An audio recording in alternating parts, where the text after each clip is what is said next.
तमाम वो लोग जो गैर कानूनी तरीके से जाते हैं वो देखते हैं कि वहाँ पे लोगों की हड्डियाँ पड़ी हुई होती हैं, डाले हैं, उसके ऊपर वो लोड करते हैं, जानवरों की तरह वो लेके जाते हैं। आगे जाके झाड़ियाँ हैं उनके अंदर आप बैठ जाते हैं, फिर रात होने का आप इंतजार करते हैं। तो आपके पास 2 मिनट होते हैं, 2 मिनट में तमाम लोगों ने वो बॉर्डर क्रॉस करना होता है। कुछ लोग तो वैसे ही छलांगे लगा देते हैं ना, बहुत सारे लोगों की ऐसे भी डेथ होती है। वहाँ पे बहुत ज्यादा लोगों की मैंने डेड बॉडीज देखी हैं जिनका कोई वाली वारिस नहीं होता या जिनकी पीछे से पेमेंट नहीं हो रही होती और एजेंट कहता है जी ये हमने हाथ उठा लिए। तकरीबन 12 घंटे के बाद इस्तांबुल शहर में लेके आता है। यूरोप के लिए आपने भी उसी तरह ही सफ़र किया, ख़तरात लिए और फिर आप बस की उसमें जहाँ पे लगेज रखते हैं उसमें आप गए? मैं कंटिन्यू करता हूँ। कितने दिन लगे? तकरीबन 3 से 4 दिन लगते हैं। और आप कहाँ पहुँचे फिर? हम फिर पहुँचे माको की पहाड़ी उसे कहते हैं, जो कि आप टर्की इंटर होते हैं ईरान से टर्की। ठीक है। उसकी बुलंदी इतनी होती है कि शदीद गर्मी थी, जब हम चोटी पे गए तो हमें सर्दी लग रही थी।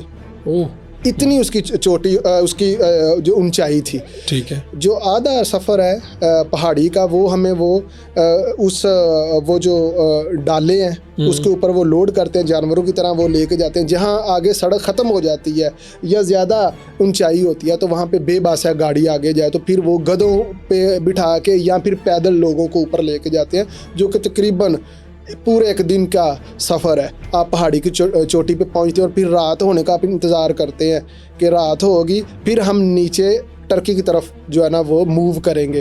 तो वो नीचे उतरना भी जो खतरे से खाली नहीं है। बहुत ज़्यादा लोगों की ऊंचाई है पहाड़ी, बहुत ज़्यादा पथरीला रास्ता है, रास्ता ठीक गुजारी बात है पहाड़ी। हाँ जी, पहाड़ी है, पथरीला इलाका है और वहाँ पे बहुत ज़्यादा लोगों की मैंने डेड बॉडीज़ देखी हैं और तमाम वो लोग जो गैर कानूनी तरीके से जाते हैं वो देखते हैं कि वहाँ पे लोगों की हड्डियाँ पड़ी हुई होती हैं। अच्छा, यानी वो भी वहाँ से जाना चाह रहे होंगे बेचारे? हाँ जी। किसी की डेड बॉडी पड़ी है, कहीं हड्डियाँ पड़ी हैं, जो फिसल जाते हैं क्योंकि रात की तरीकी में। और वहाँ पे फिर कोई नहीं उठाता आपको? कोई नहीं उठाता जी। आपका सगा भाई भी आपके साथ होगा, या तो वो खुद मरेगा या फिर वो आपको छोड़ के जाएगा अगर उसने सरवाइव करना है तो। ये इतना ख़तरनाक होता है, आप छोड़ सकते नहीं, आपके पास ऑप्शन नहीं होता। अगर आप वहाँ उस ग्रुप से 1 मिनट भी आप पीछे रह जाते हैं या थोड़ा सा फासला क्रिएट हो जाता है तो वहाँ पे लोग बैठे होते हैं, उन्हें हम कहते हैं माजरत, ये जो कुर्दे होते हैं, कुर्दे ये होते हैं, ये बेसिकली ये 3 कम्युनिटीज़ के लोग होते हैं। इनमें अफ़गानी होते हैं, बदकिस्मती से पाकिस्तानी होते हैं और ईरानी होते हैं। ठीक है।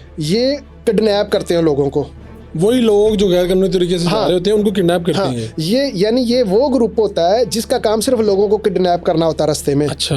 एक ग्रुप ये होता है, एक बंदा वो होता है जो हमें गाइड कर रहा होता है और हम भेड़ बकरियों की तरह उसे फॉलो कर रहे होते हैं। जो बंदा पीछे रह जाता है उसे वो किडनैप कर लेते हैं क्योंकि रात की अंधेरे में, और वो हमें पहले बताते हैं कि आप तमाम लोगों ने एक दूसरे के हाथ पकड़ के रखने हैं और मिल के रहना है। अगर आपको फासला क्रिएट हो गया तो फिर वो आप गए, यानी पीछे नहीं वो मुड़ के देखते और ना वो पीछे किसी को रहने देते हैं। अगर कोई पीछे रहे तो उसे डंडे मारेंगे कि तेज टुरो, यहाँ खतरा है। तो लोग किडनैप होते हैं और वहाँ लोग गिर के मरते भी हैं। और जो किडनैप हो जाते हैं, आपने देखा है यहाँ पे हमारे मीडिया पे 2 साल कबल टर्की में कुछ लोगों को किडनैप किया गया था, उनके नाखून निकाल लिए गए थे और वो टॉर्चर किया गया था 3rd क्लास, क्योंकि वो तवान मांगते हैं। उन्हें पता होता है कि ये लोग आगे जाके इन्होंने पैसे देने और ये पैसे देंगे। वो किडनैप करने का पर्पज़ ये होता है कि घर फ़ोन करवाएंगे और कहेंगे $10,000 या $7,000 हमें दें।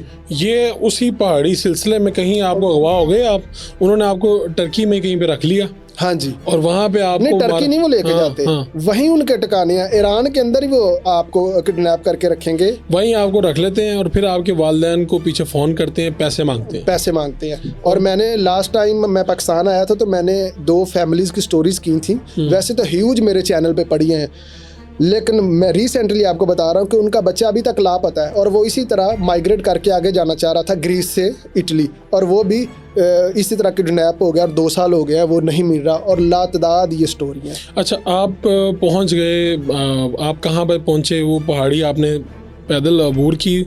जी। उसके बाद वो जब हम पहाड़ी से नीचे उतरते हैं तो आगे एक बाड़ लगी होती है, छोटी सी दीवार है और आगे चश्मा बह रहा है, वो आपने क्रॉस करना है। आप इंतज़ार कर रहे होते कि जब वो उनकी आर्मी की गाड़ी जो है ना वो वहाँ से गुजर जाएगी, जो गश्त कर रही होती है। तो जैसे वो गुजरेगी तो उसके बाद आपके पास 2 मिनट होते हैं, 2 मिनट में तमाम लोगों ने वो बॉर्डर क्रॉस करना होता है, अदरवाइज़ दूसरी गाड़ी पीछे से आ जाती है। और 2 मिनट है आपके पास? 2 मिनट का ऑप्शन आपके होता साथ है। कितने लोग थे? हम थे तकरीबन 15 लोग थे, हम 15-16 लोग थे। ठीक है। जी। तो और ये फिर क्रॉस कैसे करना होता है? पैदल क्रॉस करना होता ठीक है, है। अपनी हिम्मत पे करना होता है। और जैसे ही आप क्रॉस करते हैं आगे पहाड़ी, फिर पहाड़ियाँ शुरू हो जाती छोटी छोटी। थोड़ा सा आप आगे जाते हैं तो वो अगली पार्टी आपका वेट कर रही होती है जिसने आपको वेलकम करना होता है। सही है। तो वो फिर ले जाते हैं एक सेफ में, वो भी फिर एक सेफ वो सेफ में ले जाते हैं। आपके पास वही चने होते हैं जो आपने मंद बल्लू से लिए होते हैं। हाँ, इस सारे में। और पानी वगैरह?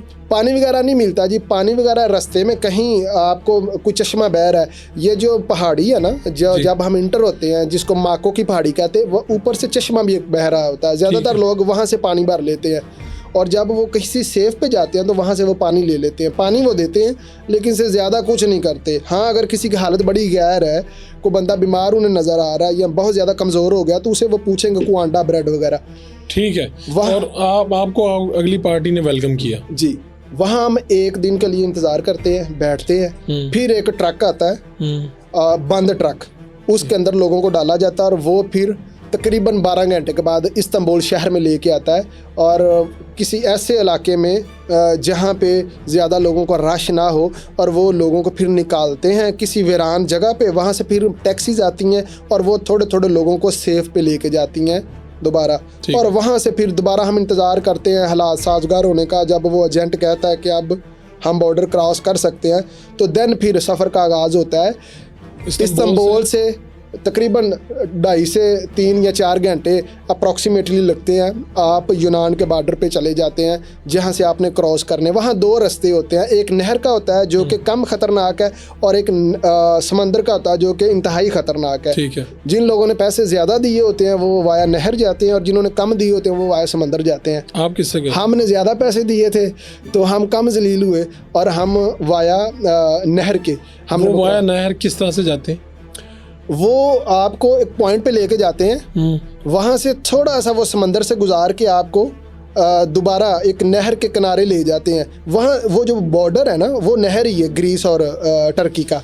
ठीक है। वो आपने एक कश्ती के ज़रिए वो आपको करवाते हैं।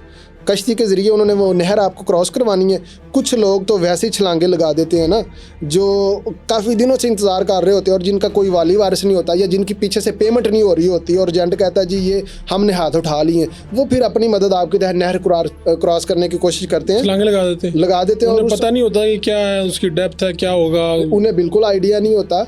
बहुत सारे लोगों की ऐसे भी डेथ होती है कि बिल्कुल पहुंच गए हैं उसके करीब। हाँ जी। लेकिन वहाँ पे छलांगे लगा दी हैं। वो छलांगे इसलिए लगाई हैं क्योंकि उन्हें कोई ऑन नहीं कर रहा होता, और जो उनका एजेंट होता है फाइनेंशियली तौर पे वो कमज़ोर होते हैं, या समहाउ कोई भी रीज़न आप ले लें, तो वो उस वजह से वो बंदा उसकी बैक नहीं होती, तो वो कहता है अब मैं सर्वाइव यहाँ नहीं कर सकता, सर्दी होती है, मेरे पास खाने को कुछ नहीं है, तो चले मैं क्रॉस करता हूँ। बहुत ज़्यादा लोग मर जाते हैं। ठीक है। जब आप क्रॉस कर लेते हैं वो नहर, तो आगे जाके झाड़ियाँ हैं उनके अंदर आप बैठ जाते हैं।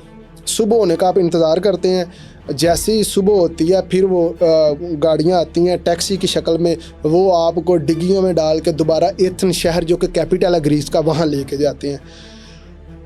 कुछ लोग वाया टैक्सी जाते हैं और कुछ लोग जो हैं वो ट्रेन के ज़रिए जाते हैं। उनको जो पहला शहर है उनका थेसलोनिकी उसे कहते हैं, वहाँ पे लेके जाते हैं और वहाँ से ट्रेन एथेंस शहर जो कि कैपिटल है वहाँ आती हैं। तो मोस्टली लोग जो ट्रेन का सहारा लेते हैं, इस तरह लोग पहुँचते थे। कितने दिन लग जाते हैं? 25 दिन हमारे लगे थे, लेकिन ये 3 माह भी लग सकते हैं, ये 6 माह भी लग सकते हैं, क्योंकि इसमें कई जगहों पे आपको इंतजार करना है, सिग्नल का इंतजार करना है। बिल्कुल।